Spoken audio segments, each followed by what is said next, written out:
Boa tarde, meus queridos. Como é que vocês estão? Espero que estejam bem, que os familiares de vocês estejam bem. Olha só, semana passada nós produzimos uma crônica, certo? Sobre o teatro, relacionada ao teatro, porque nós iniciamos o capítulo Teatro e Dança no Renascimento. Tia Jaque falou para vocês que os artistas nem sempre, em alguns movimentos artísticos, tiveram a liberdade de pintar sem seguir regras.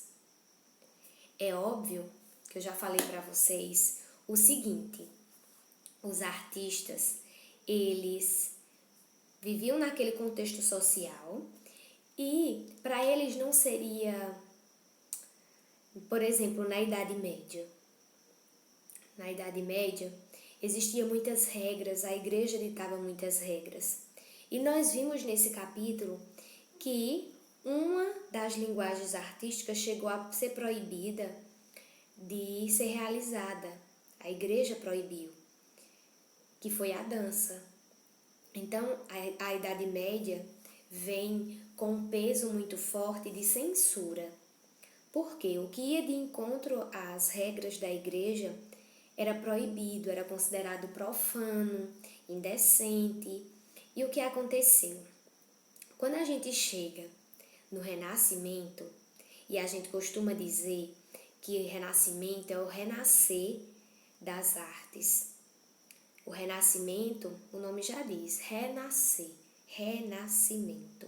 Então, quando eu falo renascer das artes, não é só da pintura não, estou falando do leque de linguagens artísticas que temos. Literatura, dança, teatro, certo? Pintura, escultura. Porque antes, como eu falei para vocês, os artistas não tinham essa liberdade. Apesar de muitos deles pintarem e não se sentirem ofendidos. Tá bom? Então, o que acontece? Quando o teatro surge, ele é, digamos, nos séculos 14 e 16, ele foi muito diversificado. Por quê? Como ele seguia regras e o teatro só poderia apresentar na Idade Média peças relacionadas a textos bíblicos, nada mais, quando ele surge, ele floresce no Renascimento, com o Renascimento, nesse movimento que veio para dar um novo horizonte aos artistas. E o que aconteceu? Eles pegam o teatro e alinham a cultura. E o que acontecia? Aquele caráter religioso, aquelas regras, eles conseguem se afastar. Que era característico do período medieval, eles conseguem se afastar. E eles vão às ruas, principalmente. Porque começa a surgir o teatro de improviso. E o teatro começa a ser improvisado e os personagens começam a surgir, certo? E, além disso, os atores, eles tinham um grande repertório de cenas. E esses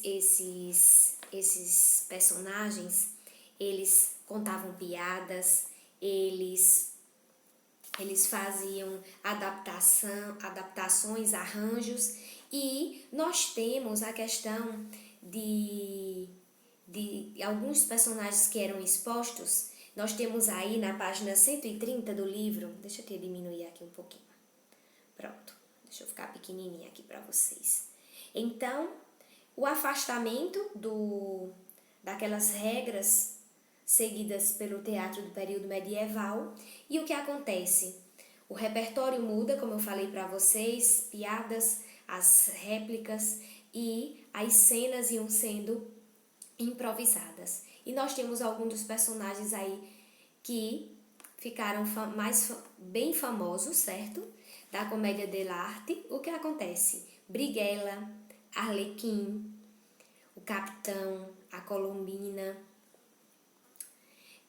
o Pantaleão, e cada um tinha a sua função naquele teatro e representatividade. Nós tínhamos também a enamorada, o doutor, o polichinelo, e esses personagens se espalhavam pelas ruas de uma forma cômica.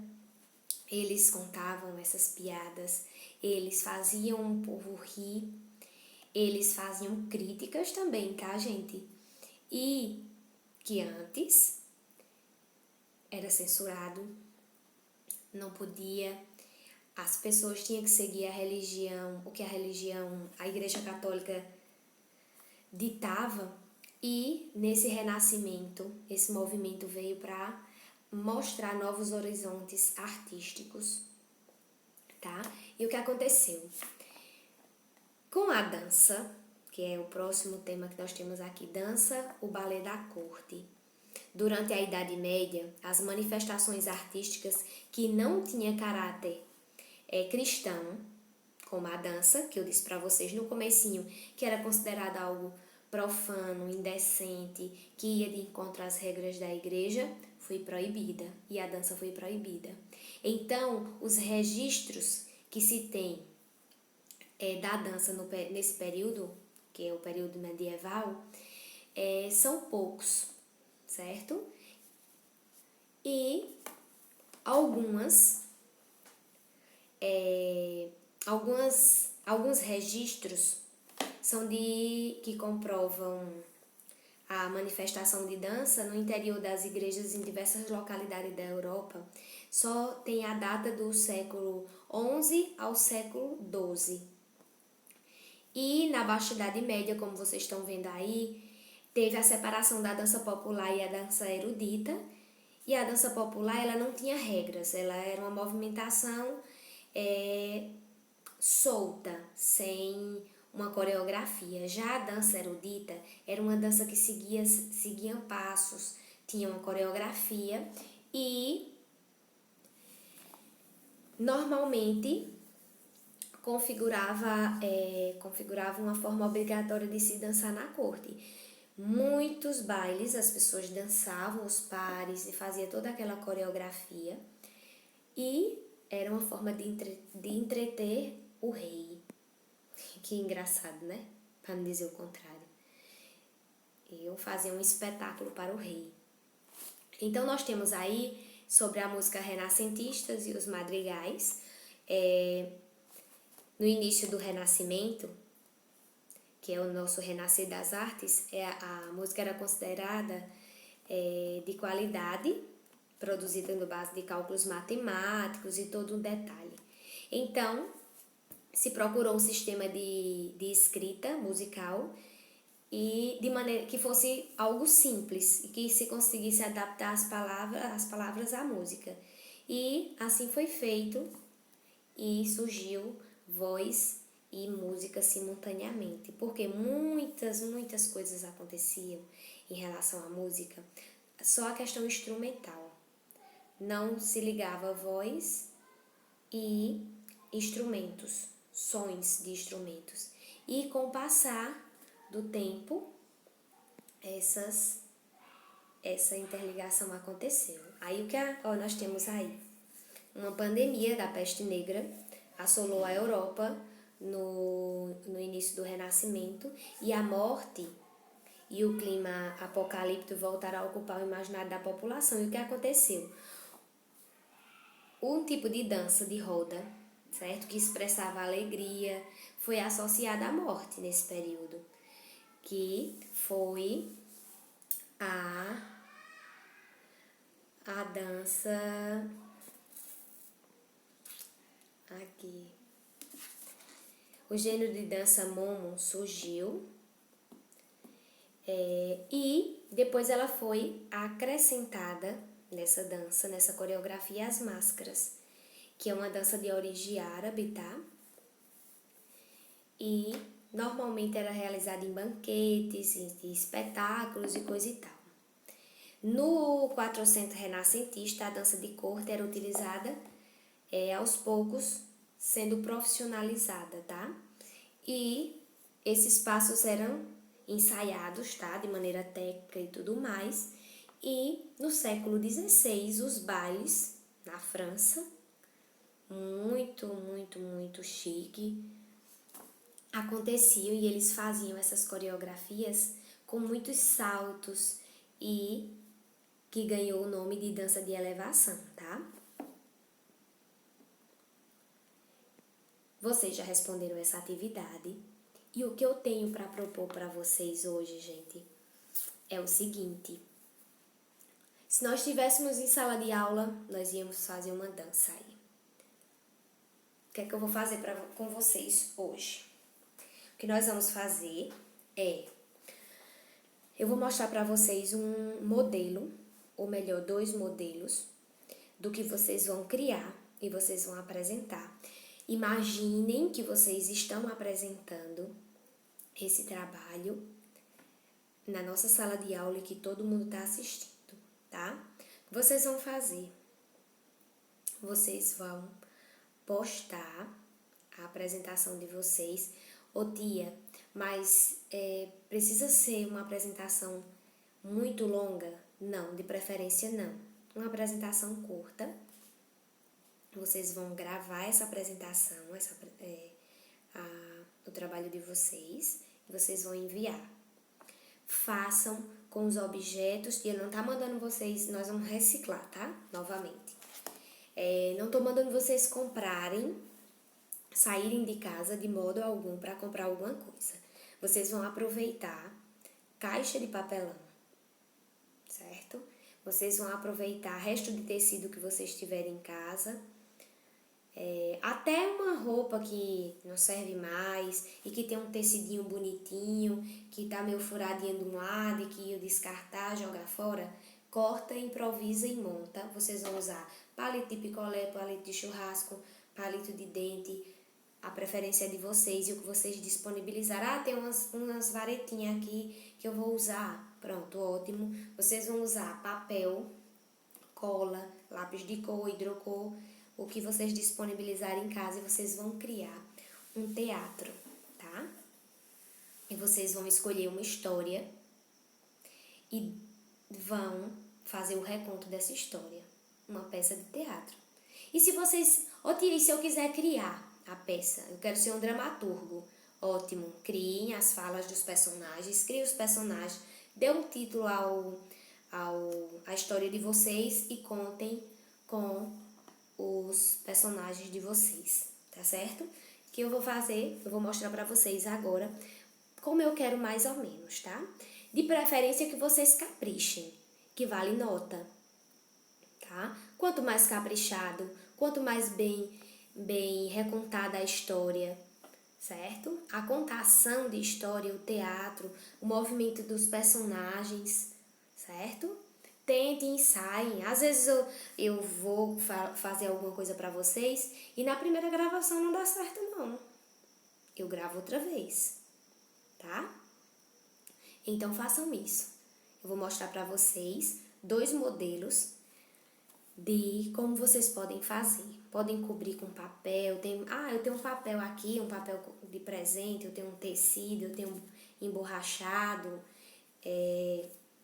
Isso aí é a criatividade de vocês, certo? Quanto mais criativo, melhor. Nós estamos falando de arte. Então, a nossa arte hoje, eu dei essa revisada sobre o teatro para vocês terem uma propriedade. E vocês podem... O teatro no Renascimento não era improvisado? Improvisem, criem uma peça, criem falas. Podem usar esses personagens, podem usar o Arlequim e a Colombinda, o Polichinelo. Usem esses personagens. Vejam o que cada personagem fazia aqui, tá? Então, vamos lá que eu vou mostrar pra vocês. Então, gente, tia, muita coisa é muito difícil, não é? Usem a criatividade. Tia, eu posso cobrir todo com um papel branco aqui e depois eu enfeitar, desenhar no emborrachado, num papel, pintar as florzinhas, montar tudo com papel? Pode. Posso usar tecido para fazer as cortinas? Pode, a criatividade é de vocês. Eu só não quero uma caixa de papelão sem ser organizada de qualquer jeito para contação de história, tá bom? Então, o que vocês vão fazer? Eu tenho esse modelo, eu tenho esse. Todos dois são de caixa de papelão, cobertas. Ou pintada, pode pintar também, tá?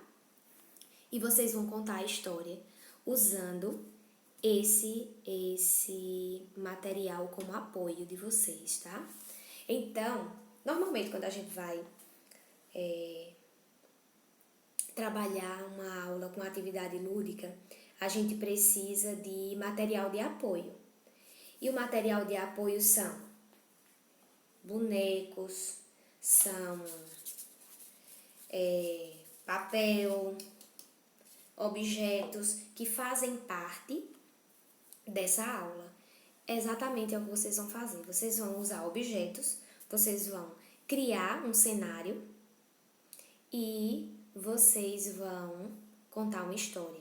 Tia, eu posso usar aquela técnica que tem o cenário, não é assim, a janelinha para contar a história. Eu posso usar aquela técnica que tem o cenário colado no fundo da caixa de papelão e eu coloco os personagens dentro da caixa para contar e o cenário tá lá atrás e os bonequinhos estão passeando na frente do cenário. Pode também, tá bom? Então, cria o cenário. Vocês podem imprimir, se vocês tiverem como imprimir em casa. Vocês podem desenhar, vocês podem recortar de revista e montar o cenário inteiro, desenhar. Um conselho que eu dou, se vocês forem montar o cenário de fundo, no fundo da caixa para contar com os personagens, primeiro forrem toda a caixa, o fundo da caixa onde vocês vão colocar o cenário com papel branco e depois vocês vão colando a árvore, o sol, as nuvens, um exemplo que eu estou dando, porque vai destacar esse cenário. Se vocês colarem direto no papelão, não destaca, tá bom? Então, vocês vão montar o cenário, vocês vão criar a peça, se quiserem, ou pegar uma historinha pronta e fazer o reconto dessa história, montando a peça de teatro de vocês. Observe quais são os personagens para vocês desenharem e colocarem nos palitinhos para eles participarem dessa apresentação. Depois que tiver tudo pronto, vocês vão gravar a apresentação e vão me enviar. Ah, detalhe, eu vou sortear, porque se a gente coloca no grupo todos, você sempre manda no meu privado, porque senão acumula muita coisa no grupo. Eu vou sortear alguém da turma que enviar e vou postar no grupo a contação dessa pessoa. Então, capricho, porque todo mundo vai ver, viu? Quando eu fizer o sorteio, quem tiver a sorte de ser garimpado no meu sorteio, eu vou jogar lá no grupo a contação. Caprichem. Tia, eu tenho que apresentar isso até quando? Minha próxima aula é de hoje a 8, né? Na próxima sexta-feira. Vocês terão que apresentar esse trabalho até quinta. Não até a sexta, tá? Vocês vão ter que apresentar até a quinta-feira, certo? Bom trabalho para vocês, caprichem, nada de preguiça, minha gente. E quem tiver me devendo tarefa, por favor, me envie. Já recebi muitas, muito agradecida estou. Mas tem muita gente que está me devendo tarefa, então mandem. Observem aí se estão devendo e me envie, que eu ainda estou recebendo. Depois vai chegar um prazo que a tia não vai receber mais essas atividades atrasadas, tá bom? Então, bom trabalho para vocês. Eu sei que vocês são caprichosos para trabalho. Sempre fizeram com muito carinho e esse não vai ser diferente, tá bom? Então, um beijo de tia Jaque, até a nossa próxima aula. E qualquer dúvida já sabe, vai lá no privado que tia Jaque explica, tá bom? Um beijo e até a nossa próxima aula.